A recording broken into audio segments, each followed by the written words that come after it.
Boa noite, meus amores, tudo bem? Então, eu gostaria de falar aqui sobre um livro que eu comprei, muito bom. Eu vou falar um pouquinho sobre ele. Aqui é mais do que um filho.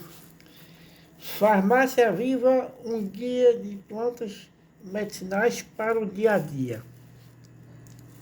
Então, estou concluindo e também estou na reta final da minha pós-graduação de fitoterapia clínica, saúde e evidência.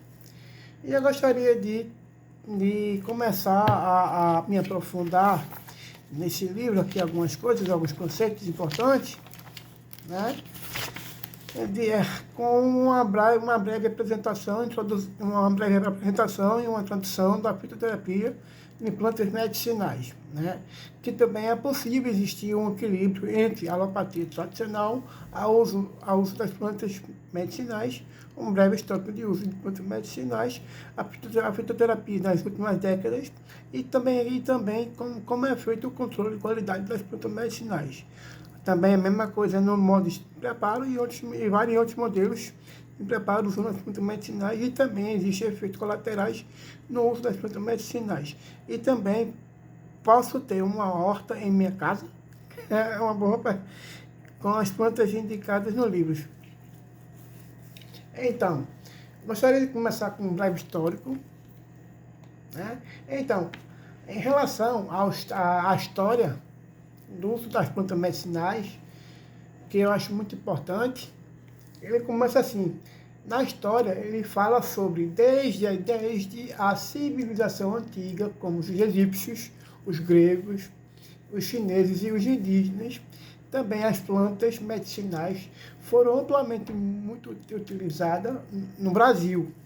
E também ele tem um conhecimento popular transmitido entre gerações, que se fundiu com saberes científicos, dando origens de alguns programas como a Farmácia Viva, né, que regulamente o próprio cultivo e o preparo dessas distribuições dos fitoterápicos na rede pública da saúde.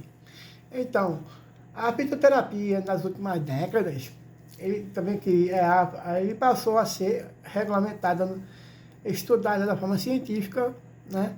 E a legislação brasileira, como a resolução da RDC 26 de 2014, segundo a Anvisa, ele garante alguns padrões de qualidade e eficácia e segurança, permitindo alguns medicamentos fitoterápicos que sejam integrados no SUS, né? E a prática clínica com o respaldo técnico. Já no controle de qualidade das plantas, é essencial também garantir a própria segurança e a eficácia do fitoterápico, incluindo a própria identificação botânica correta. Em algumas análises da microbiológica, também na avaliação de contaminantes e quantificações, princípios ativos e padronização com os processos de preparo.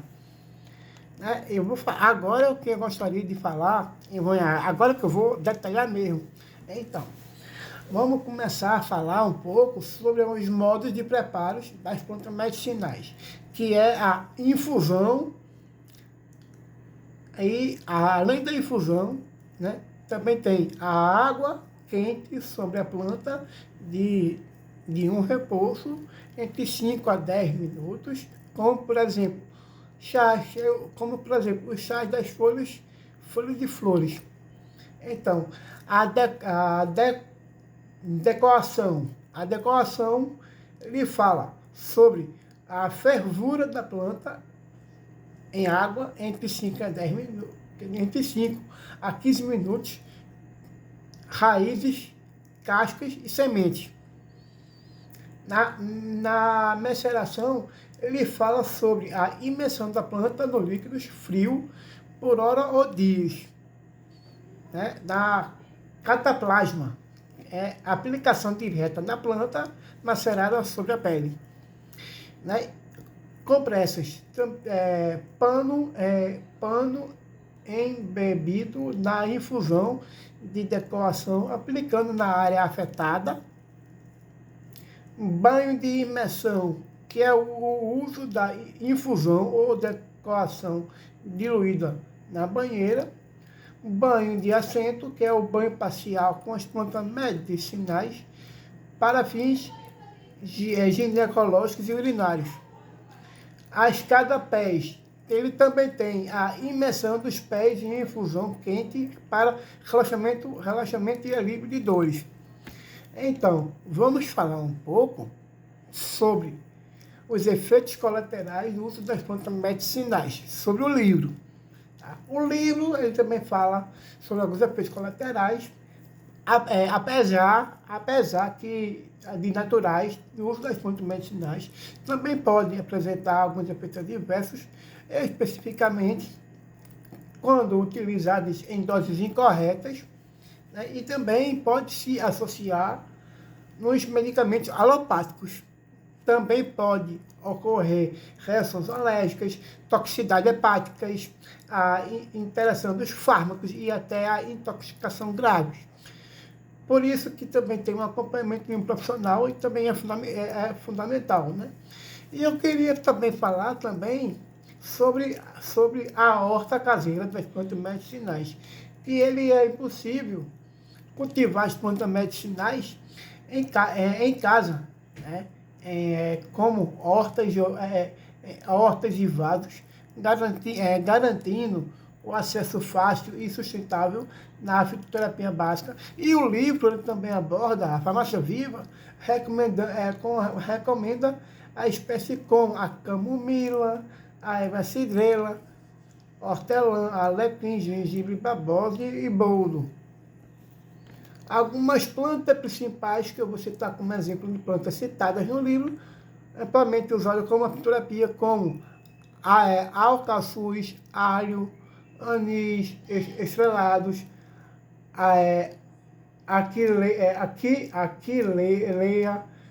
mifolhas, arnica, montana, aroeira, pimenta rosa, batimão, bardana, calêndula, camomila, cavalins, centelha asiática, cúrcumas, dente de leão, equinácea, espinheira santa, gengibre, guaco, hipérico, hortelã, melissa, mulungum, orégano, picão preto, quebra-pedra, romã, sálvia, sucupira, tília, unha de gato, antiga, uncha amarelo e valeriana.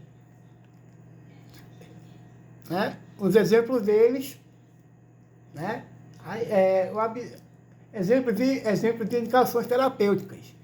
Acidez, ácido úrico, ansiedade, alopecia, queda de cabelo, diabetes e colesterol. Colesterol é alho e cúrcuma. Diabetes é o bardana, pata de vaca, casca sagrada, alecrim sagrada. Alopecia de queda de cabelo, é o alecrim e antiga. A ansiedade é melissa, mulungum e valeriana. O ácido, para quem tem problema de ácido úrico, quebra, pedra, dente de leão e espinheira santa, gengibre é a acidez. Tá certo, meus amores?